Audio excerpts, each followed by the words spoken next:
Ever since I can remember, we've always had one of those old vintage Parker Brother Ouija boards sitting in our closet collecting dust.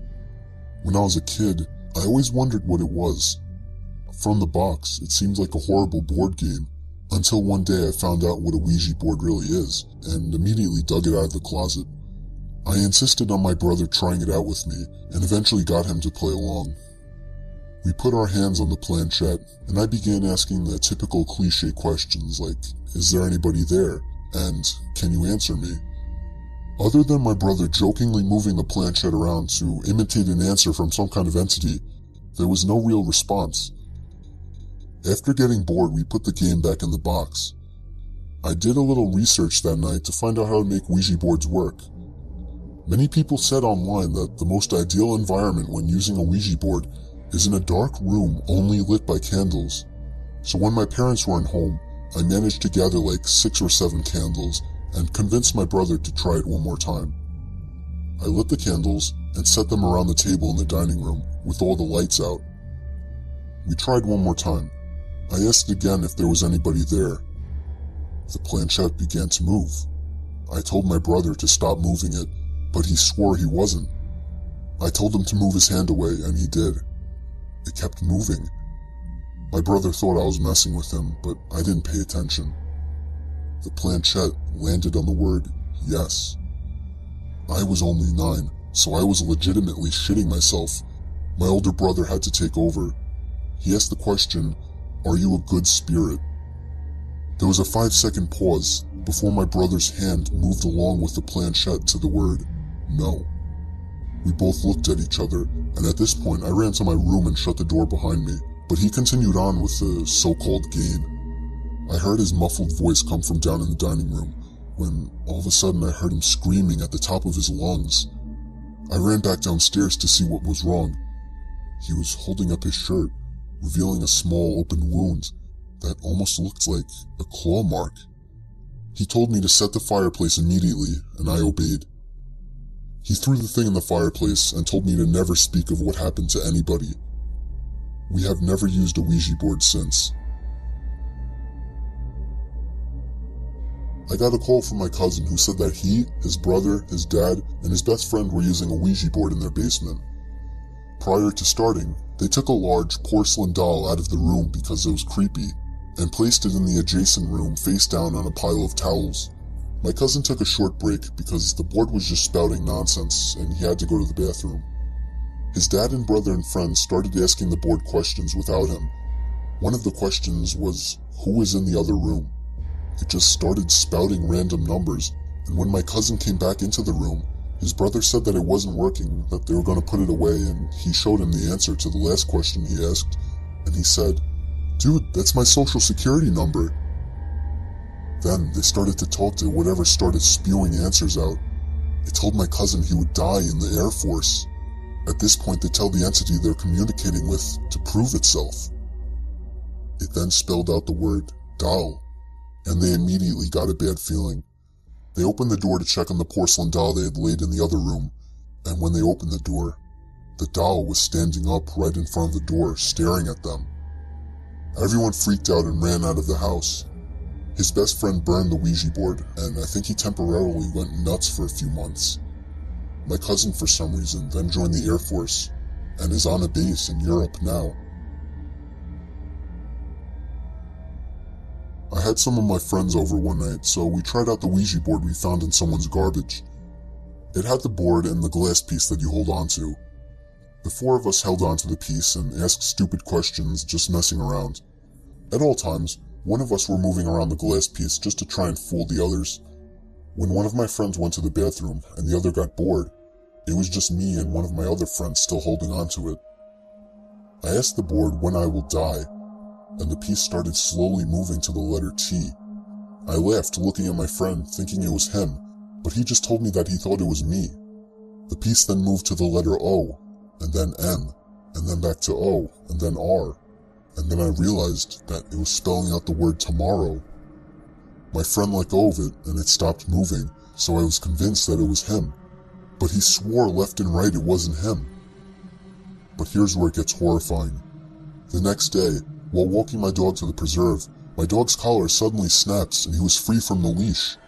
He darted into the road and I immediately chased after him, only to hear the horn of an oncoming car blaring and getting louder. I dove as fast as I could out of the way, just barely grazing the car with my foot as it passed. But it didn't end there. The same day, while sitting under the ceiling fan in the kitchen on full blast, I got up to get something out of the fridge, and behind me, I heard a loud crashing sound as all the glass on the table was shattered and everything fell onto the floor. The fan had fallen off the ceiling, and I was inches away from being decapitated. I really don't know if I find it to be a coincidence that the day after the Ouija board said I would die the next day, that I had 2 near-death experiences. All I know is I'm never touching a Ouija board again. I have never really told people about this. We had a huge closet full of old board games, and one of them happened to be a Ouija board. I always wanted to try it out, but my family was always home, and I felt weird trying it in front of them. There was this one weekend that my parents were going to the city, and my brother was going on a Boy Scout campout, so I would have the whole house to myself for a weekend. It might have been pathetic that I was more excited to try out a Ouija board than to party with friends while the house was empty. The weather was terrible, windy and rainy, but I felt that a rainy night would actually make it more ritualistic. Around midnight, I set up the board in my dining room and dimmed the lights. I asked a bunch of questions that generated no answers, so I eventually put the board away and went to bed. I woke up in the middle of the night to hear a creaking noise downstairs by the front door. At first I thought nothing of it, but then I heard it again, and it was closer this time, closer to the stairs. I sat up now. At this point I was getting concerned. Another creaking sound, this time from one of the stairs. I was sure somebody was in my house. This was before cell phones were mainstream, so calling the police wasn't even an option. The creaking sounds were getting closer until they were right outside my door, and then they just stopped. It felt like hours while I laid there clutching my covers, waiting for something to happen.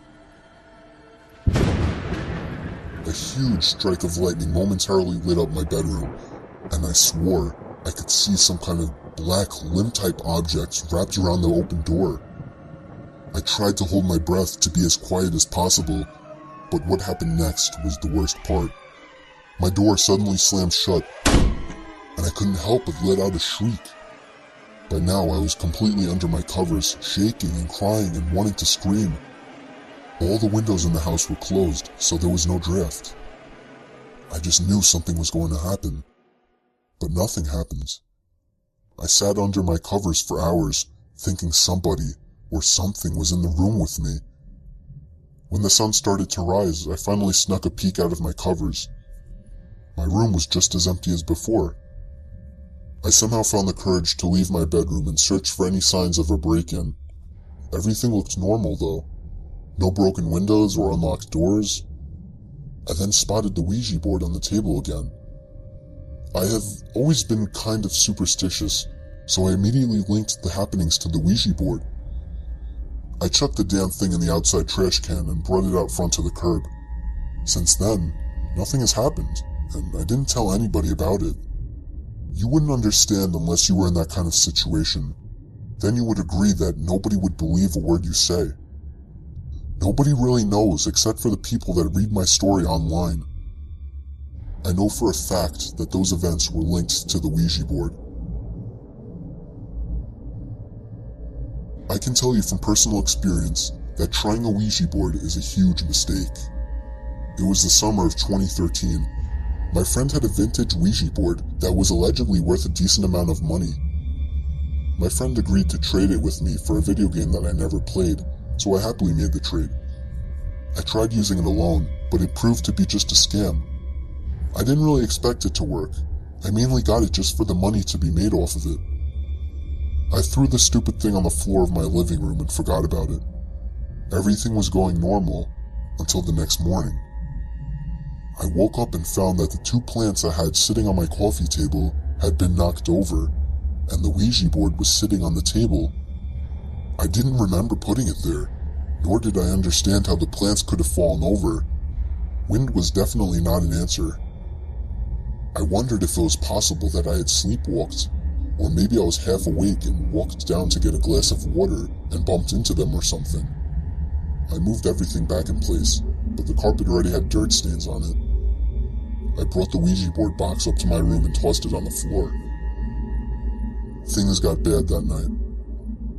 While laying awake in the dark, I was disturbed by the sound of a muffled click. I looked up, not sure what it was, and then I saw through the cracks of my closet door that my closet light was on. I had no idea how it could have turned on, but I got up and opened the closet door anyway. There was nobody in there, but that hadn't even crossed my mind. I turned the light off and jumped back into bed. Probably 10 minutes later, I heard the same clicking sound. Naturally, I looked to the closet and felt my heart sink a little. The closet light was on again. A mix of confusion and fear started building up inside of me. I once again turned off the light and cautiously got back in my bed. I found myself waiting for the closet light to click on again. But what happened instead was much worse. Instead of the closet light turning on, the whole room suddenly filled with light as I heard the main light switch flick on. I had seen enough and was out the door within seconds. I quickly pieced things together and chucked that old Ouija board in the closest dumpster. Nothing weird ever happened after that.